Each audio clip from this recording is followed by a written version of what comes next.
Región anterior del brazo.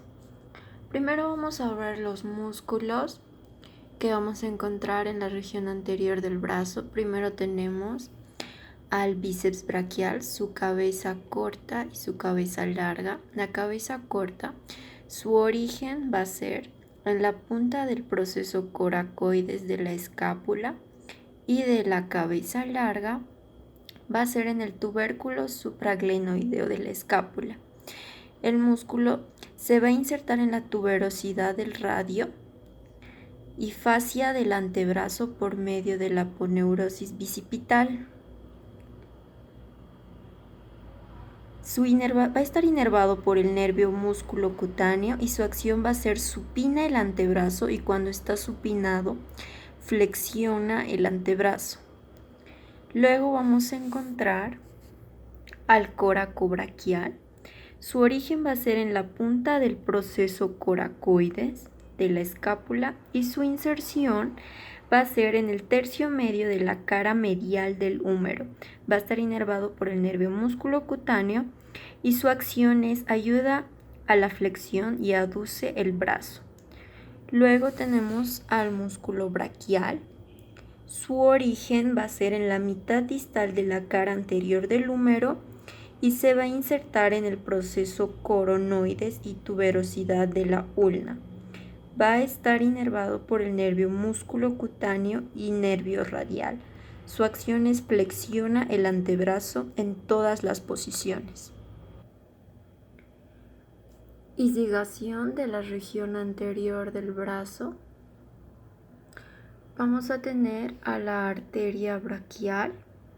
Es la continuación de la arteria axilar y constituye la principal fuente de irrigación arterial del brazo.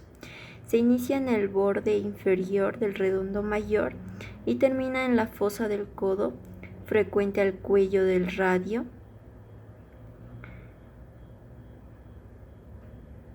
donde recubierta por la aponeurosis bicipital se divide en arteria radial y en arteria ulnar. Vamos a tener a la arteria braquial profunda. Podemos verla por ahí. Es la mayor rama de la arteria braquial y la que tiene el origen más superior. Acompaña al nervio radial a lo largo del surco del nervio radial cuando discurre en dirección posterior alrededor del cuerpo del húmero. La arteria braquial profunda termina cuando se divide en arterias colaterales, media y radial. Radial y media.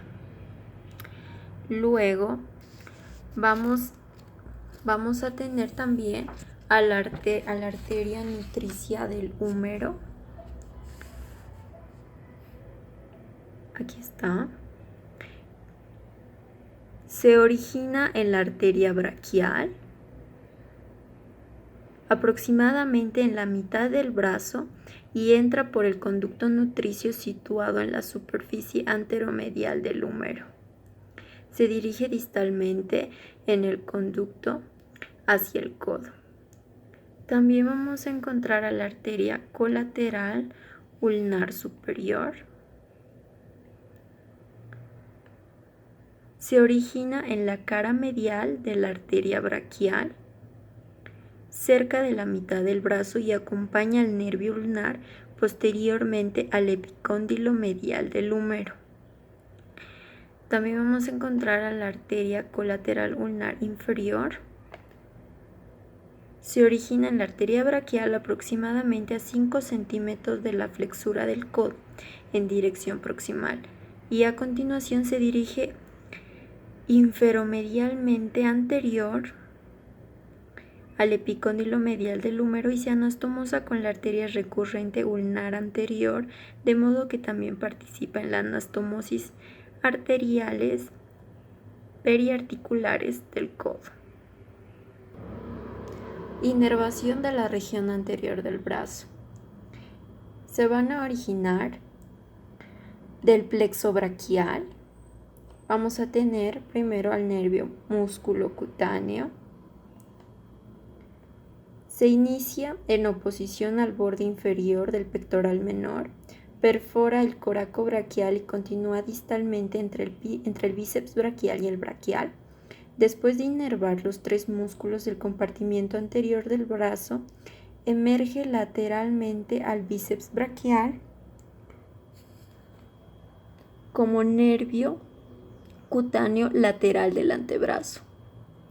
Luego vamos a tener al nervio mediano. Discurre en dirección distal lateral a la arteria braquial hasta que alcanza la mitad del brazo, donde cruza hacia el lado medial y entra en contacto con el músculo braquial. También vamos a tener al nervio ulnar.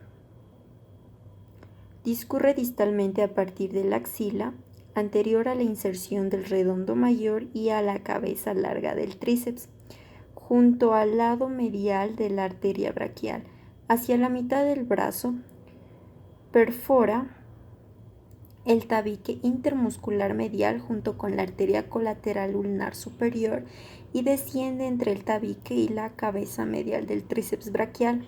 A continuación pasa por detrás del epicóndilo medial y medialmente al olecranon para entrar en el antebrazo.